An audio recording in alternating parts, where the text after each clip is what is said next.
Aujourd'hui, Binge Audio est un média qui diffuse gratuitement ses programmes sur toutes les plateformes et ça va continuer à rester gratuit.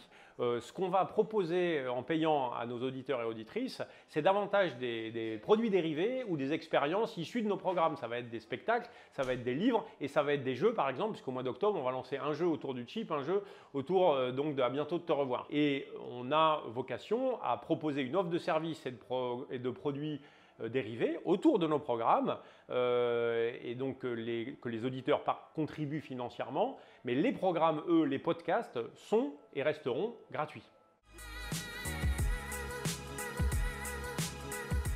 Nous répondons à la fois aux besoins des auditeurs et auditrices qui ont besoin d'accéder à nos contenus gratuitement sur les plateformes de distribution de podcasts, mais également vous avez des nouveaux acteurs comme Magellan, Sibel, Spotify, Deezer qui étaient déjà là mais qui commencent avec de la production ou avec de la diffusion à s'intéresser à ce marché de l'audio parlé. Donc nous avons des accords en cours, en discussion, en mise en place. Nous avons des projets qui sont même en cours de production avec certaines de ces plateformes.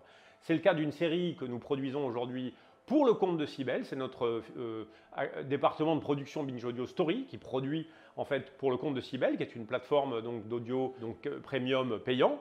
Et nous avons des programmes qui sont également diffusés. C'est le cas par exemple de On est chez nous, qui sera diffusé en exclusivité sur Spotify. Voilà, donc certains de nos programmes sont produits pour des plateformes qui sont un peu l'équivalent de diffuseurs ou sont diffusés en exclusivité. C'est sur certains programmes spécifiques, la majorité de nos programmes restant sur ces plateformes comme ailleurs diffusés gratuitement.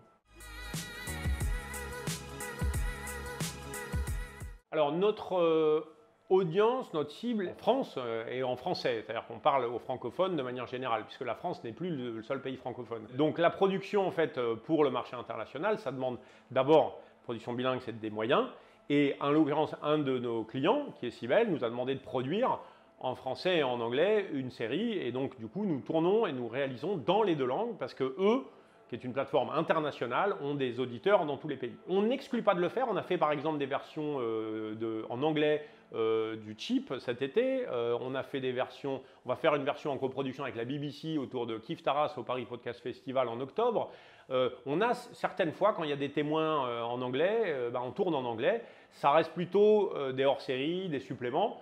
On n'a pas encore aujourd'hui de programme récurrent en anglais, on n'exclut pas de le faire, on est en mesure de le produire et on produit quand il y a de la demande spécifique. En l'occurrence, c'est le cas de certaines plateformes.